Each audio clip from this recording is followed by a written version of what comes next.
Hello everyone, I'm Katerina and thank you so much for having me today. Today I'll be talking a bit about my research that I started as an honours student and completed with Professor Penelope Hasking and Associate Professor Mark Boys from Curtin University.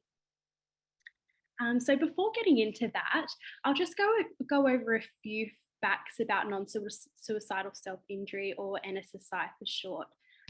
So I know that Dr. Hamza has gone through this a little bit already, though it might be a bit of a refresher from that. So NSSI can be defined as the deliberate self-inflicted damage to one's body tissue. What's really important to note here is that this is engaged without suicidal intent and for purposes not socially or culturally endorsed, like skin piercing and tattooing. So although there are many reasons why people self-injure, the most common one reported is for emotion regulation purposes. So that means using NSSI to change the emotion someone is feeling. Typically, NSSI is first engaged in during adolescence and is most prevalent amongst this age group compared to adults. However, university students are actually more likely to engage in NSSI than the general population, with 20% having self-injured at some point in their lives. And what we know is that the university period is certainly a time of increased risk for students to start self-injuring. There are many stresses that come along with attending university, and Dr. Hamza did go over a few of them, but they might include the academic demands, being away from home for some people, transitioning to a new developmental stage of life, coping with new social environments, and all the uncertainties about the future. And these have likely only increased during the pandemic. These stresses make it more likely that students will experience mental health challenges and engage in behaviours like self-injury to cope. In fact, after adolescence, there is a second peak age of onset at 20 to 24 years of age, which coincides with university attendance for many young people. What's concerning is that NSSI among university students is associated with a number of negative outcomes. So these include things like poorer academic performance and emotional disorders like anxiety and depression. NSSI is also quite a strong predictor of future suicidal thoughts and behaviours. And this makes it really important for us to understand the factors that contribute to students beginning and continuing to self-injure. Just one way of understanding what leads people to engage in NSSI is through the emotional cascade model, which is presented here. So this is an evidence-based emotion regulation theory that helps to explain the link between emotional dysregulation and a range of behaviours like substance abuse, binge eating, and of course, NSSI. This model shows us how people who engage in NSSI tend to ruminate on negative situations, which then intensifies the negative emotion that's attached to that situation. This instigates a bit of a vicious cycle where increased emotional intensity draws more attention to the negative situation, which increases rumination further and eventually results in what we call cascades of intense emotion. For some people, the emotional experience can be so aversive that typical strategies for distraction, like watching television, just aren't enough to break the cascade. So instead, more extreme strategies like NSSI are needed to shift attention away from those ruminative thoughts and the overwhelming emotions. And self-injury can reduce these intense negative thoughts and feelings by directing attention to the physical sensations created by the behaviour. So those are things like the feeling of pain. The feelings of relief that this brings negatively reinforces the behaviour, but the relief is only short term, meaning that NSSI is needed to be engaged in again in the future. So although the model really emphasises intensity of emotion as being central to NSSI engagement, research shows us that there are individual differences in other dimensions of emotion too. So along with intensity, which is the strength of emotional responses, there's reactivity, which is the probability of experiencing an emotional response, as well as perseveration, which is the duration of responses. And both of these have received a lot of attention in the literature, and all three dimensions of emotion have displayed links to psychopathology. But past NSSI research, we find, has typically used measures of the three dimensions that assess them all together.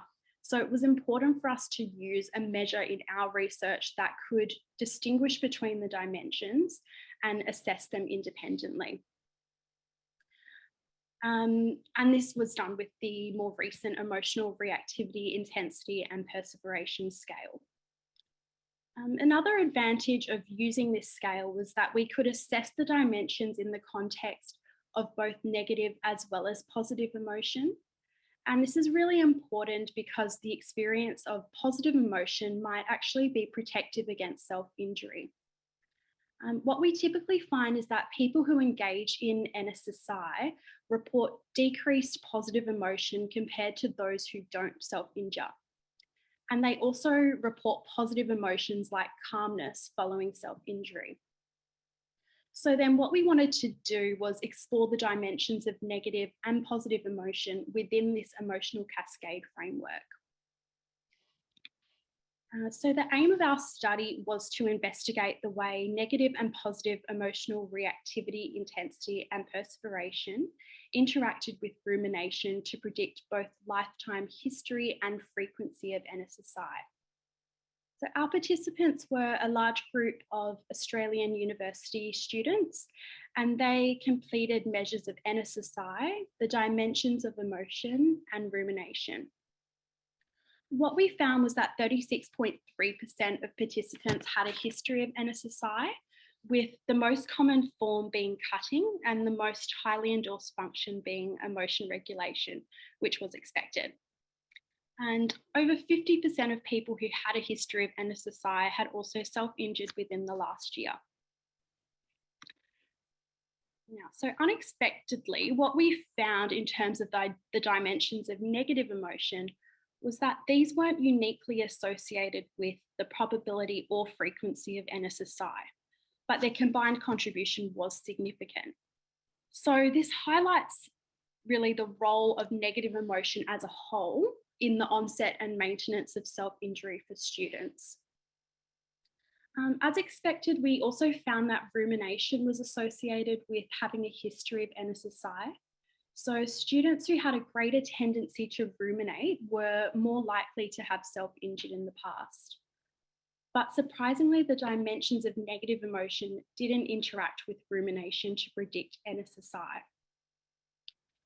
So there was no evidence for these emotional cascades that are emphasised in the model I showed earlier. This might have been because we used a valence neutral measure of rumination that doesn't distinguish between rumination on positive or negative situations. It is possible that only ruminating on negative experiences causes a cascade of negative emotion.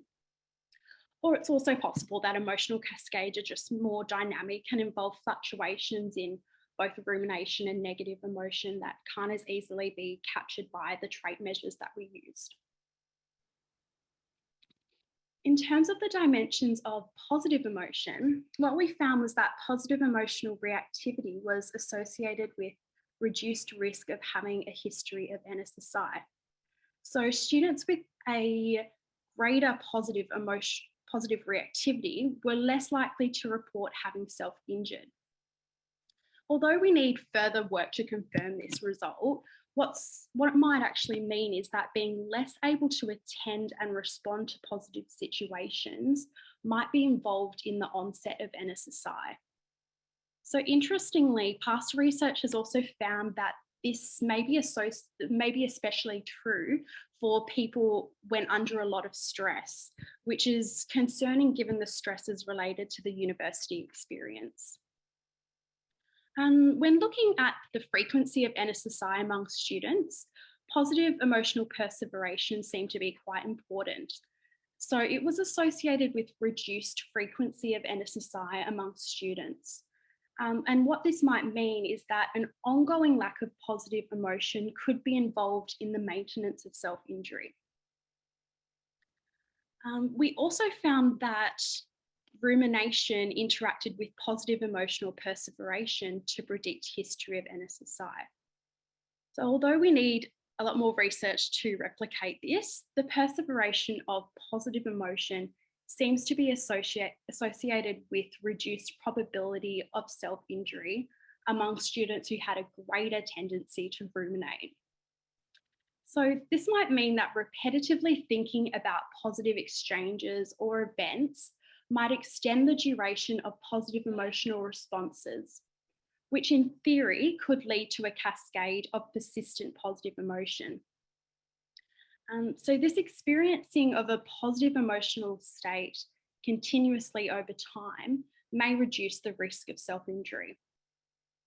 And then this finding poses the question then about whether there is a role for positive emotional perseveration in the emotional cascade model. Clearly, the relationships between the dimensions of positive emotion and NSSI need to be clarified further.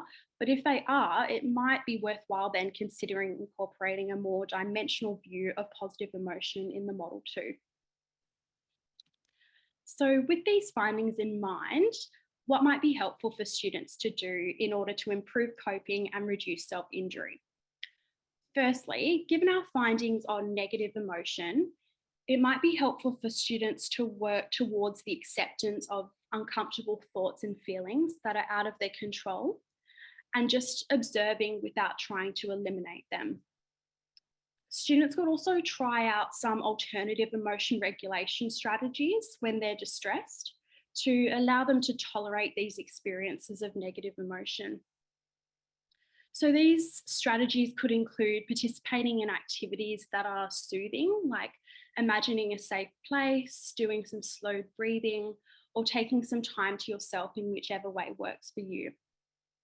Or activities that are activating might be helpful as well, such as exercising, calling a friend, or listening to favourite music. Now, given the findings that rumination might be influential in the onset of NSSI, it might also be helpful for students to focus on decreasing rumination on negative experiences. So this might start with identifying ruminative thoughts and looking out for their triggers and exploring their functions. Students could then review if the rumination is helpful and try finding alternative, possibly more productive and concrete ways of thinking or behaving. So for example, engaging in problem solving instead of focusing on why a particular situation might have happened.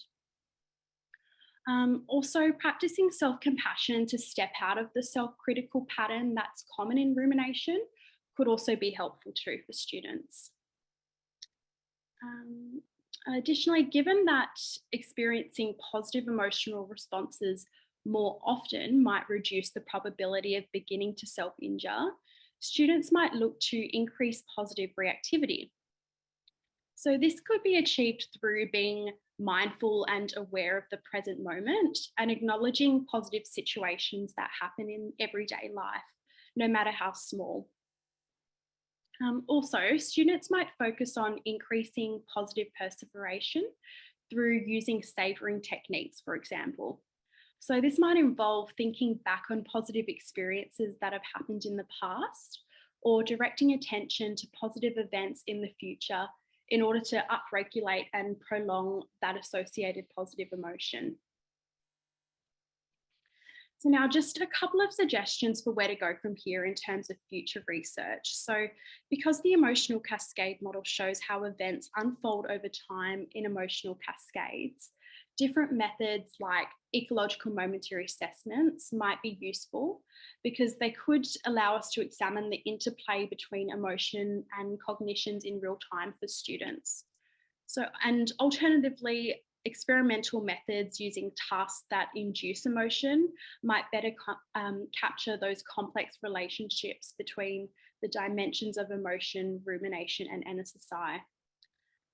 These methods would allow us to examine NSSI-related differences in responding across time and help to better predict self-injury and prevent negative outcomes for students. Now, just to summarise, so though negative emotion likely plays a large role, the experience of positive emotion may be quite important to consider when trying to understand NSSI among university students. So intentionally focusing on positive situations might actually extend relevant positive emotional experiences that might then be protective.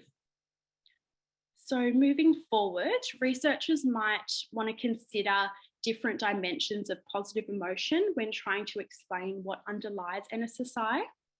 And students might want to focus on increasing positive emotion, possibly through engaging in savouring strategies to help reduce the risk and the frequency of self-injury. So this comes to the end of my presentation. Thank you so much for listening. If you'd like, you can connect with Curtin University's NSSI research group on Twitter at the handle on this screen. Thanks so much.